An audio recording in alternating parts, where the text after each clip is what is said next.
হাদিস খুলে দেখা যায় যে নবীর হাতে ধরে একটু মুসাফা করা যায়। ওই হাতটা যত বড় পাপী হোক না কেন, একজন মানুষ জীবনে একবার মুসাফা করেছে আর জীবনে নসিব হয় নাই, মানুষটা মুমিন অবস্থায় মারা গেছেন। আল্লাহর নবী বলেন ওই হাতটা 7টা জাহান্নামের জন্য হারাম। শুধু তাই নয়, নবী আমার নবী, উম্মতের পাগল নবী, যে নবী দুনিয়া থেকে চলে যাও। আবু দাউদ শরীফ 2য় খণ্ড ভালো করে পড়ে দেখবেন। আলিমুল আমরা জিজ্ঞাসা করে হাদিসটা পাওয়া যায় না নাই। জাকান নবী সাল্লাল্লাহু আলাইহি সাল্লাম কাবশাইনি আমলাহাইনি আকরানাইন আও কামা ক্বালা আলাইহিস সালাতু ওয়াস সালাম।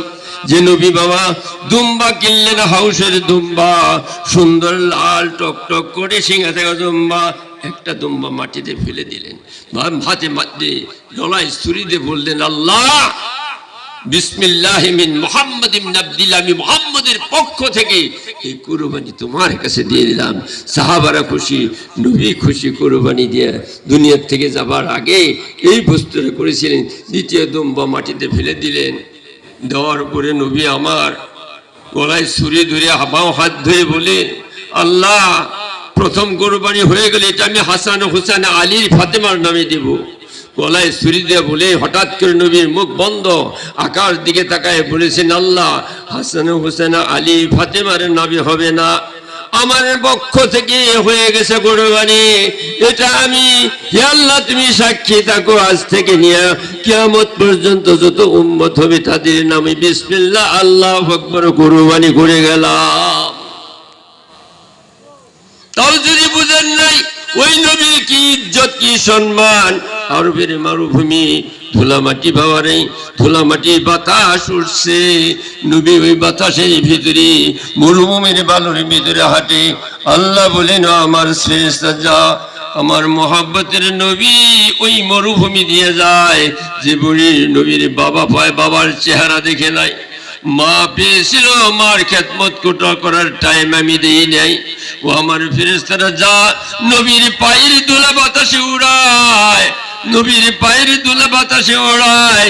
সামান্য ধুলা যদি কোনো মুমিনের কবরে পড়ে যায়, আমি আল্লাহ নবীর কদমের উসিলায় তার কবরে আযাব মাফ করে দেব। ওই নবীর বাবা কিয়ামতের দিন তুহশারুনা কামা তামুতুনা ওয়া তামুতুনা কামা তাহিয়ুনা, ইউশারুন নাস ইয়াউমাল কিয়ামতি হুফাতান উরাতান গুরলান। শের হাদিসটা ভালো করে শুনেন, অন্তর দিয়ে শুনেন, মন দিয়ে শুনেন। নবীর 63 বছরের জীবনী কাহিনীর পরে আখিরাতের একটা হাদিস পড়ে দিলাম। মুসলিম শরীফ 2য় খণ্ড, বুখারী শরীফ 4 জায়গায় আসছে। কিয়ামতের কঠিন দিনে যত মৌলানা হাফেজ কারি আর আম্বিয়া নবীরা পর্যন্ত ল্যাংটা হয়ে দাঁড়াবে, পায়ে জুতা নাই, খতনা নাই, মাথায় টুপি নাই, तमाम মানুষ ল্যাংটা হয়ে দাঁড়াবে। ইয়া আইয়ুহান নাসু তাকু ইন্না জালজালাতাস সাআতি শাইউন আযীম ইয়াওমা তারাউনাহা তাযহালু কুল্লু মুরযাতিন আম্মা আরদাত ওয়া তাযাউ কুল্লু যাতি হামলিন হামলাহা। পবিত্র কোরআন শরীফের সূরা হজের প্রথম আয়াত কিয়ামতের আলামতের বিষয়ে বলেছে। ওই দিন ভয়ানক জায়গা হবে। আবার কিয়ামতের যেদিন হিসাবের জন্য দ্বিতীয় সিংহ হবে, ওই দিনও ভয়ানক হবে। থরথর করে জাহান্নাম কাঁপতে থাকবেন, ধপধপ শব্দ হতে থাকবে। আল্লাহ লিল্লাহিল ওয়াহিদুল কাহার, আল্লাহ দাঁড়িয়ে, আল্লাহ বসে যাবে, সিংহাসনে বসে যাবে। তামাম মানুষ ভয়ে ভীত হয়ে ফারিকুন ফিস-সাইর, একদিন বাবা 2 ভাগে বিভক্ত, জান্নাতি জাহান্নামী হয়ে গেছে। লম্বা তাফসীর আমি বলতে পারবো না, 2 ভাগে বিভক্ত। তামাম আম্বিয়া কাপড়ে বিন্দা নাই, কেউ কাপড়ে বিন্দা নাই। আমার বাবারা, প্রথম অবস্থা আল্লাহ কাখার জব্বার নাম দিয়ে যখন বসে যাবে, লা তামলিকু নাফসুন লিনাফসিন শাইআন আল আমরু ইয়াওমাইযিন লিল্লাহ। যেদিন আল্লাহ তামাম জামাম হাসর ময়দানে ডাক দিয়ে বলবে, কি আছো গো তোমরা বাদশা, কোথায় আছো তোমরা, আসো, আজকে আমি আল্লাহ সিংহাসনে বসে গেছি। তামাম হাসরে বাবা চিৎকার করে কাঁদতেছে, দৌড়াদৌড়ি করতেছে। আইনাল আইনাল মাফার, কাল্লা লা বাজার, পালাবার তো জায়গা নাই। আল্লাহ সিংহাসনে বসে গেছে। আহা, প্রথম হযরত আদম আলাইহিস সালামকে আল্লাহ ডাকবেন, ডাকার পরে বলবেন, আদম আদম আলাইহিস সালাম চমকে উঠবেন, মাথা নত করে থেকে আকাশ দিকে মাথা করবেন।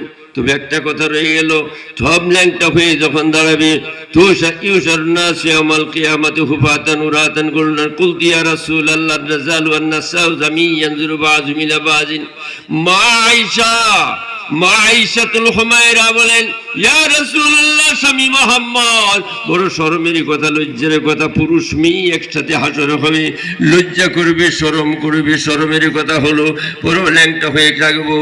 নবী বলেন, ওয়াসাইসা, হাসর অবস্থা এমন হবে তাম মানুষ আকাশ দিকে চায় হায়া হাতা বলতে থাকবে, কেউ কারো দিকে তাকাবার সময় নাই। ওই জ্ঞান তখন তাদের হবে না, কে সামনে কি পেছনে হবে না, ভয়ানক অবস্থা হবে। আয়েশা, ভালো করে মনে রেখে দাও, আল্লাহর নবী বলেন প্রথম কাপড় পিনবে হযরত ইব্রাহিম আলাইহিস সালাম, কারণ নমরুদ তার ল্যাংটা করে ওই আগুনে নিক্ষেপ করেছিল বলে। তারপর বলে আমার ইব্রাহিম বসে যাবে চেয়ারের ভিতরে, আমার আদম আলাইহিস সালাম বসে যাবে সামান্য একটা চেয়ারের ভিতরে, মুসা নবী বসছে, ঈসা নবী বসছে, তামাম নবী বসে গেছে। কিন্তু আপনার আমার দয়ার নবী মায়ের হাবিব এখনো বসে নাই। আল্লাহ বলেন, সমস্ত নবীতে আমার ইব্রাহিমের কাপড় বিন্দানো হলো, এবারে আমার নবী মুহাম্মাদুর রাসূলুল্লাহকে কাপড় পরিধান করা হবে। বলে জোরে বলুন আমিন। আল্লাহ সুবহানাল্লাহ আলহামদুলিল্লাহ। কাপড় পিন্দাইতে গেছে। আমার বাবারা ভালো করে মনে রেখে দেন, আমার নবীকে আল্লাহ বলেন, ও আমার হাবিব, তামাম নবী বসে গেছে, আপনার জন্য আমি বাম পাশের ওই চেয়ারটা, সুন্দর চেয়ারটা রেখে দিয়েছি, কারণ 63 বছর হায়াত আপনি কষ্ট করেছিলেন, দুঃখ করেছিলেন, ওই মহাব্বতে আপনাকে বাম পাশের চেয়ারটা সুন্দর করে বসায় রাখছি। নবী বলেন, আল্লাহ 63 বছর হায়াত দিয়েছিলেন, আজকে হাসরের ময়দান বড় কঠিন দিন, আল্লাহ তামাম নবী বসে, কেউ আপত্তি করে নাই, আমার চেয়ারে বসার হুকুম হয়ে গেল, আমার একটু আপত্তি আছে। আল্লাহ দুনিয়াতে পাঠিয়েছিল আমারে, 63 বছর হায়াত দিয়েছিল, আমার শরীরের রক্ত জীবনে মশাই পান করে নাই সম্মানের জন্য, আমার গায়ে মাছি বসে নাই, আমার গায়ে কোনোদিন মশা বসে নাই। আল্লাহ এত ইজ্জত এত সম্মান তুমি দিয়েছিলা, কিন্তু এই শরীরের রক্তটা তাইফের ময়দানের মানুষেরা বার করেছিল, উহুদের ময়দানের মানুষেরা আল্লাহ আমার দান শহীদে করেছিল, আমি আল্লাহ কষ্ট করেছি, আমার বাড়িতে আল্লাহ দিনের পরে দিন চৌকাতে আগুন জ্বলে নাই, বিবিরে আগুন জ্বালাতে পারে নাই, 63 বছর কষ্ট করেছি, বাবার চেহারা দেখি নাই, মা পেয়েছিলাম, মায়ের খবর নিতে পারি নাই। আল্লাহ আজকে তুমি আমার সুন্দর চেয়ারটা দান করেছ, তুমি, আমি খুশি হয়ে গেছি, কিন্তু আমার একটা আপত্তি, চেয়ারে বসবো না যতক্ষণ পর্যন্ত আমার গুনাহগার উম্মতের আমি চেয়ারে বসাইতে পারবো না।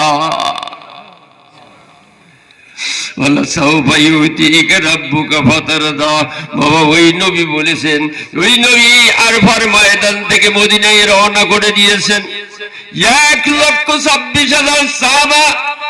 হাজী সাহেবেরা বুঝবেন, শেষ করবে,